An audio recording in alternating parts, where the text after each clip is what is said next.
कक्षा 5 के विद्यार्थियों, आपका हिंदी व्याकरण की कक्षा में स्वागत है।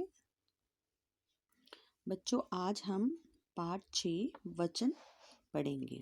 जैसे आपने पिछली क्लासेस में भी, पिछली कक्षाओं में भी पढ़ा होगा कि वचन क्या होता है। अब हम पहले वचन की डेफिनेशन कर लेते हैं, परिभाषा कर लेते हैं। संज्ञा के जिस रूप से उस व्यक्ति या वस्तु के एक से अधिक होने का पता चले उसे वचन कहते हैं। वचन संख्या का बोध कराते हैं।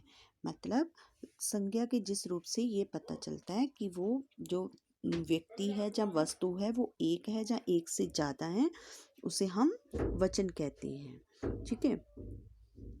इसमें जो वचन होता है वो जो वस्तु और व्यक्ति है उनकी संख्याओं के बारे में, कितनी उनकी संख्या इसके बारे में बताते हैं। जैसे ऊपर उदाहरण दे रखी है। पेड़ पर बैठा एक बंदर केले वाले का केला लेकर भाग गया। ठीक है। बंदर केले वाले का केला मतलब एक केला, तो ये हो गया एक वचन। ठीक है। ये संख्या बता रहे हैं, बहुत से बंदर केले लेकर भाग गए। बहुत से बंदर केले, अब ये ज़्यादा संख्या मतलब ज़्यादा हो गई। ठीक है। जैसे यहाँ लिख दिया इसने केला केले, मतलब एक है, ये ज़्यादा है, एक से ज़्यादा है। अब हम देखेंगे कि वचन कितने प्रकार के होते हैं। वचन के प्रकार। ठीक है। यह वचन दो प्रकार के होते हैं, एक वचन और बहुवचन। संज्ञा के जिस रूप से किसी व्यक्ति या वस्तु के एक होने का बोध हो उसे एक वचन कहते हैं। और दूसरा है, अब जैसे इसमें उदाहरण क्या है, कलम, मेज, कुर्सी, पंखा आदि। ठीक है, कि एक ही चीज है। देखो ये बुक एक है, लड़का एक है, पेंसिल एक है, तो ये क्या है, एक वचन। संज्ञा के जिस रूप से किसी व्यक्ति या वस्तु के एक होने का पता चले उसे हम एक वचन कहते हैं। संज्ञा के जिस रूप से उसके एक से अधिक होने का पता चले उसे हम बहुवचन कहते हैं। जैसे कक्षाएं, गेंदें, कलमें, गुब्बारे, बच्चे, पंखे, माताएं आदि। ठीक है। अब है वचन का प्रयोग। बहुवचन शब्द के प्रयोग से क्रिया शब्द भी बहुवचन में बदल जाता है। जैसे मतलब उसकी क्रिया भी बदल जाती है, वो भी बहुवचन हो जाती है। क्या, बच्चे खेल रहे हैं, तो अगर एक वचन होता बच्चा खेल रहा है होता। ठीक है। अब ये देखो, ये संज्ञा होगी और ये क्रिया होगी, ये भी बदल गई आपकी। गाय चर रही है। ठीक है, गाय चर रही है। अब है कह रहे आदर और सम्मान देने के लिए एक वचन होने पर भी बहुवचन का प्रयोग होता है। जैसे दादाजी अखबार पढ़ रहे हैं, हम ये अगर हम ऐसे लिखेंगे दादाजी अखबार पढ़ रहा है, तो हमें ऐसे लगेगा कि हम सामने वाले की इंसल्ट कर रहे हैं। तो इसलिए यहाँ जो क्रिया है ये बहुवचन करती है, दादाजी अखबार पढ़ रहे हैं। माँ खाना बना रही हैं। ठीक है। दादी माँ स्वेटर बुन रही हैं। पिताजी बाजार जा रहे हैं। अब इसमें एक आपको चार्ट दिया है, जैसे एक वचन और बहुवचन।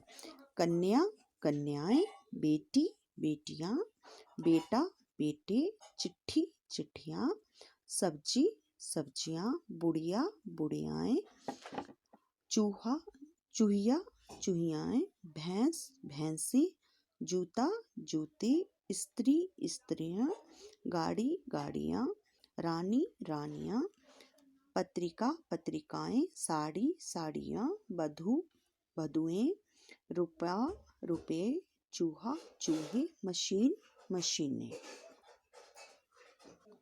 अब हम जो पेज नंबर 32 पे एक्सरसाइज है उसको करते हैं। आपका अभ्यास है, इसमें है पहला है वचन बदलो। एक वचन दिए हैं आपको, ये बहुवचन बनाने हैं, जैसे कि मैंने इसमें करके दिखा दिए हैं। जैसे मक्खी, मक्खियाँ, नारी नारियाँ, साड़ी साड़ियाँ, गुब्बारा गुब्बारे, कॉपी कॉपियाँ, पाठशाला पाठशालाएँ, छात्रा छात्राएँ, पेंसिल पेंसिलें। ठीक है स्टूडेंट्स, इन जो जो आपका अभ्यास है इसको आपने अपनी नोटबुक में भी करना है। दूसरा है नीचे दिए गए शब्दों का सही वचन से मिलान कीजिए। देखो ये कैसे करना है, जैसे छत्ता, ये आपको ये बताना है कि एक वचन है कि बहुवचन है।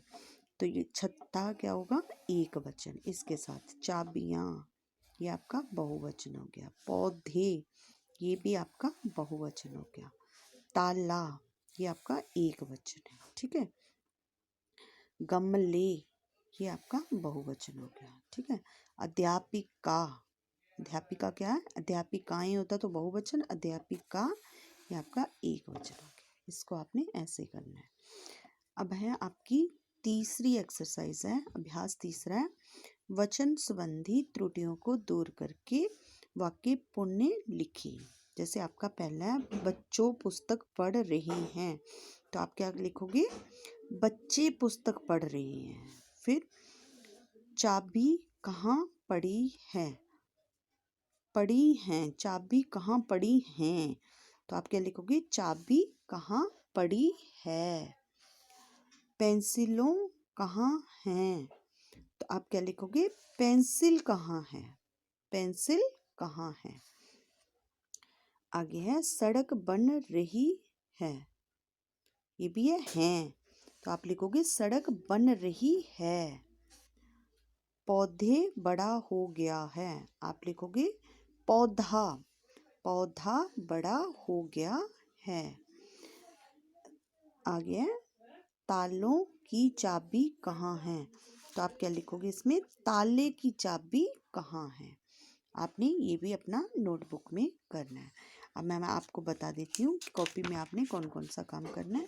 जो आपका होमवर्क होगा, इसमें पहले तो आपने ये परिभाषा लिखनी है वचन की, ये आपने अपनी नोटबुक में लिखनी है। उसके बाद आपने एक वचन की परिभाषा अपनी नोटबुक में लिखनी है, ये वाली परिभाषा जो बॉक्स में है ये अपने नोटबुक में लिखनी है और इसकी एग्जाम्पल्स लिखनी है। ठीक है, उसके बाद आपने बहुवचन की परिभाषा अपनी नोटबुक में लिखनी है जो ये बॉक्स में है, और उसके बाद ये इनकी एग्जाम्पल्स लिखनी है, उदाहरणें लिखनी है।